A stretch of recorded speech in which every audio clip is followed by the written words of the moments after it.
दीपावली का पर्व है और ऐसे में तमाम मंदिरों में अलग अलग तरीकों से कार्यक्रम किए जा रहे हैं। इस समय हम इस्कॉन द्वारका में मौजूद हैं और तस्वीरें भी दिखा रहे हैं किस तरह से इस्कॉन द्वारका में भक्त बड़ी संख्या में अब पहुंचने लगे हैं।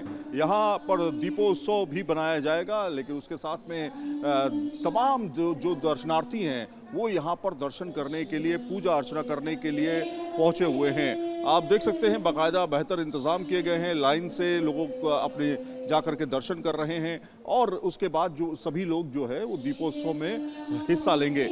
तो बड़ी संख्या में लोग यहाँ डिवोटीज जो हैं वो यहाँ पर पहुँच रहे हैं और अपने आराध्य से मुलाकात कर रहे हैं और साथ में दर्शन कर रहे हैं। आप देख सकते हैं बड़ी संख्या में लोग यहाँ पहुँच रहे हैं। हमारे साथ में जो यहाँ पे डिवोटी हैं वो हमारे साथ मौजूद रहेंगे, जो हमें बताएंगे कि किस तरह से कार्यक्रम किया जा रहा है। सर, पूरा नाम अपना पहले बता दीजिएगा और उसके बाद हमें बताइए किस तरह से तैयारियां हो रही हैं। हरे कृष्णा, मैं कमल निताई दास इस्कॉन द्वारका से। जिस तरह आप देख रहे हैं ये हर्षोल्लास के साथ ये कार्तिक का महीना, जिसको दामोदर मास भी कहते हैं, धर्म का पालन करने का महीना, जिसमें दामोदर की लीला हुई है। ठाकुर जी को उधर से बांधा यशोदा मैया ने, जो प्रेम पाया। हमने नंद भवन भी यहाँ दर्शाया है। यहाँ की जो लीला है, जो ठाकुर जी को रस्सी से जो बांधा गया यशोदा मैया द्वारा, वो लीला भी इसी महीने हुई। तो कार्तिक का महीना जिसमें बोला गया दीपदान का महीना, दीपदान का उत्सव जो 17 अक्टूबर से 15 नवंबर तक चलेगा। तो उसमें हम भक्तों से उत्साहित होकर पार्टिसिपेट करने को बोल रहे हैं। यहाँ पे वो नंद भवन की वो लीला देख रहे हैं जिसमें यशोदा मैया उखल से बांध रही हैं कृष्ण को। तो वो अभी वो सजने जा रहा है। बाकी यहाँ पे दीपदान का महोत्सव अपने उत्साह पर है। भक्त लोग हर्षोल्लासित होकर उसमें पार्टिसिपेट कर रहे हैं। रोज़ हज़ारों की संख्या में यहाँ आते हैं। और हम मंदिर जो आयोजन कर रहा है वो दिए का आयोजन करता है। उनके लिए कैंफर युक्त दीप का उत्सव का मनाने का अवसर देता है। तो हम सब भक्तों से गुजारिश भी करते हैं, उनसे प्रार्थना करते हैं, आह्वान करते हैं कि आप आइए इस धर्म के महीने में, धर्म के कार्य में भगवान को, ठाकुर जी को एक दीप दान करें। तो यहाँ पे हम देख रहे हैं लंबी कतारें एक लगी हुई हैं, लोग यहाँ पर धीरे धीरे भीड़ बढ़ती जा रही है। तो कितनी उम्मीद है आने की? अब हम बोले कि मान लीजिए अगर 5 से 6 हज़ार डिवोटी भी आते हैं तो मैनेजमेंट ने बहुत सुंदर व्यवस्थाएं की हैं, चाहे वो सिक्योरिटी के इंतजाम से लेकर भक्तों को कैसे लाइन में बद्ध होके, कतारबद्ध होके जाएंगे, कैसे दीपदान उत्सव में दीपदान काउंटर पे जाएंगे, कैसे वहाँ से दिया उठाएंगे, कैसे किस रो में जाएंगे, रो में जाते हुए भगवान को दीपदान दिखाते हुए फिर एक स्टैंड पे रखेंगे, तो जिससे कोई भी घटना ना हो। अच्छा, ये सबसे इम्पोर्टेंट है कि किस तरह से तैयारी करें, क्या मुहूर्त का समय है, या फिर घर में पूजा अर्चना किस तरह से करें? जो लोग नहीं निकल पा रहे हैं वो घर में किस तरह की अपनी तैयारी कर सकते हैं? जिस तरह ये कार्तिक का महीना मतलब दीप उत्सव का महीना, धर्म करने का महीना, जैसे चातुर्मास में बोला गया ये आखिरी महीना है। तो जिस तरह अगर जो लोग भक्त नहीं आ पा रहे हैं तो संध्या काल में वो दीप दान जरूर करें। दीप उत्सव तिल के तेल में बाती लगाकर मिट्टी के दिए में अपने ठाकुर जी को दिखाएं, फिर तुलसी महारानी को दिखाएं। तो तुलसी महारानी क्योंकि प्रेयसी हैं, वो सब वृंदावन में पूरा इंतजाम ही कृष्ण के लिए वही करती हैं।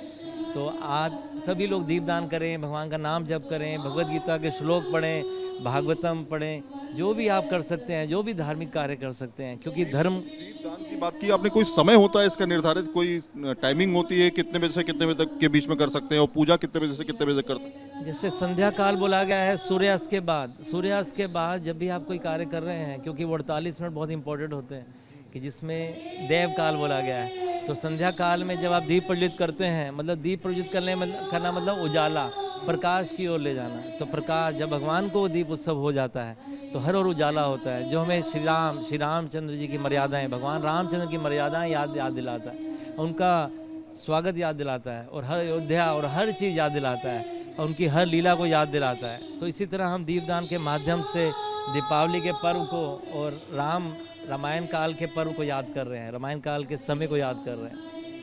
तो आखिरी सवाल ये कि क्या पढ़ा जा सकता है इस दौरान, किस तरह के जाप किए जा सकते हैं? जैसे कार्तिक मास के महीने में कार्तिक मास की जो महिमा जानते हैं, वो महिमा के साथ साथ जैसे हम हरि नाम, हरे कृष्ण कृष्ण कृष्ण हरे हरे, हरे राम राम राम हरे हरे, जो ये महामंत्र है, इस महामंत्र के लिए कीर्तन हो रहे हैं हमारे यहाँ। तो हम नित्य राम कथा को कहा जा रहा है। अभी जैसे अभी जो समय चल रहा है धनतेरस से, तो राम कथा का आयोजन सुबह 8 बजे होता है, 8 से 9 बजे तक 1 घंटे के लिए। उसके बाद प्रसादम होता है भक्तों के लिए।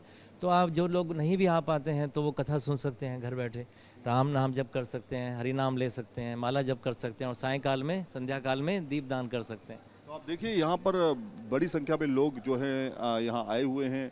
दूर दराज से भी लोग यहाँ बड़ी संख्या में पहुँचते हैं। लेकिन दीपोत्सव की जो तैयारी है वो किस तरह से की गई है, दीपोत्सव किस तरह से किया जाएगा, ये भी हम दिखाएंगे आपको। पहले आपको मंदिर के अंदर के दर्शन कराते हैं।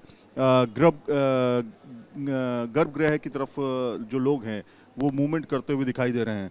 तो मान के चलें कि शाम होते होते बहुत संख्या में लोग यहाँ पहुँच जाएंगे। अभी देखिए, हम तो सबको आमंत्रित कर रहे हैं, जो भक्त रेगुलर आ रहे हैं यहाँ पर वो तो इसकी महिमा जानते हैं। फिर भी आप मीडिया के माध्यम से जो प्रचार होता है, हमारी वेबसाइट पे जिस तरह अभी यूथ के लिए और किड्स के लिए, जो बच्चों के लिए एक प्रतियोगिताएं भी आयोजित की जा रही हैं, जिसमें वो उस ओर बढ़ पाएँ। जैसे रंगोली का आयोजन है या फिर दिया डेकोरेशन का है, तो उससे एक वो उत्साह जागृत होगा बच्चों में भी, वो भावनाएँ जागृत होगी, वो किस प्रकार भगवान को प्रसन्न करने के लिए वो कार्य कर रहे हैं। जिसमें दिए को सजाया जा रहा है, उसमें भी आज 31 तारीख लास्ट डेट था, तो उसमें हमारी वेबसाइट पे जो भी लोग रजिस्टर्ड हुए होंगे, जो बच्चे और यूथ, उनको हम उस ओर प्रेरित कर रहे हैं कि आप उस समय को याद करें जो श्री राम जी की मर्यादा का काल का समय, और वो जो दीप जो सजाया जा रहा है, या रंगोली मेकिंग जो सजाई जा रही है, या ड्राइंग कंपटीशन के माध्यम से आप उस लीला को समृद्धि कर सकते हैं, जो कार्तिक मास के महत्व को और बढ़ा देता है। तो अब चलते हैं, थोड़ा सा दीप देख लेते हैं कहाँ किस तरह की तैयारी अंदर की गई है। आइए हमारे साथ। यहाँ पे आप देखेंगे तो बड़ी संख्या में यहाँ पर दीपोत्सव की तैयारी चल रही है। यहाँ अगर आप देखें तो कुछ लोगों को यहाँ पर सेल्फी पॉइंट भी बनाए गए हैं। प्रभु जी, थोड़ा सा हमें बताइए कि यहाँ पे देखिए आप दीप लगाए गए हैं। कितने दीप आप लगा रहे हैं, क्योंकि आपने देखा कि अयोध्या में तो बहुत सारे दीप लगाए गए हैं। अब जैसे हम बोलें अगर 11,000 1 लाख या जो भी, क्योंकि ठाकुर जी के लिए जितना भी दीपोत्सव मनाया जाए वो कम है। बट आज जो इस्कॉन द्वारका के माध्यम से जो भक्तों में उत्साह जागा है, मतलब कुछ लीलाएं जिस तरह राम कथा के माध्यम से बच्चों को जोड़कर, बड़ों को जोड़कर, हमने दीपदान उत्सव में सभी को पार्टिसिपेट करने का मौका दिया है। इस तरह जिस तरह आप सेल्फी पॉइंट देख रहे हैं, जिस तरह यहाँ पुष्प विमान को अगर हम देखें तो पुष्प विमान की लीला, इसको देखने मात्र से ही पुष्प विमान वो लीला याद आ जाती है। विमान का आपने सेल्फी पॉइंट बनाया हुआ? हाँ, जिसके माध्यम से आप वो लीला की तरफ, स्मृति की ओर जाते हैं। और कुछ बनाया है आपने? और देखते हैं जरा। समुद्र मंथन का भी एक चित्रण यहाँ पर किया गया है। वो भी यहाँ पर सेल्फी पॉइंट के तरीके से दिया गया है, ताकि उस समय को लोग करीब से समझें, देखें कि किस तरह का मंथन था वो।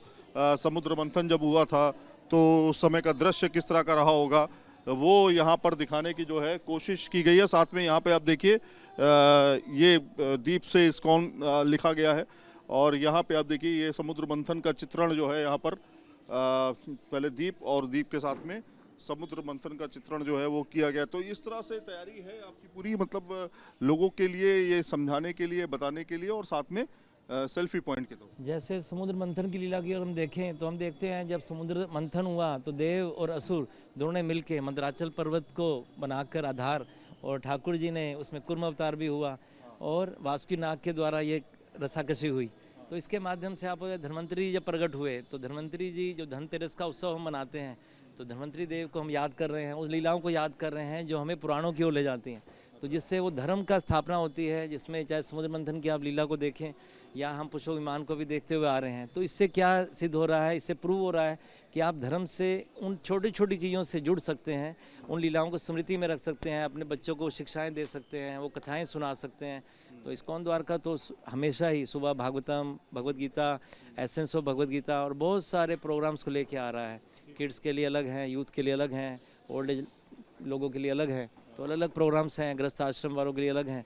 तो कोई भी लीला का जब आप स्मृति करते हैं तो ये आपको पुराणों की और भगवान से जोड़ देती हैं। बिल्कुल। तो शुक्रिया न्यूज़ नेशन से बातचीत करने के लिए। तो फिलहाल इस तरह की तैयारियां हैं, अलग अलग मंदिरों में सज चुके हैं मंदिर, और तमाम लोगों को का इंतज़ार भी किया जा रहा है ताकि लोग आकर के अपना आराध्य से मिल सकें और पूजा अर्चना कर सकें। और आज दीपोत्सव का त्यौहार है, दीपावली है आज, तो घर में ही नहीं बल्कि मंदिर में भी बड़ी संख्या में लोग पहुँच रहे हैं। रीजनल संदीप सिंह के साथ सैयद आमिर हुसैन, न्यूज़ नेशन, दिल्ली।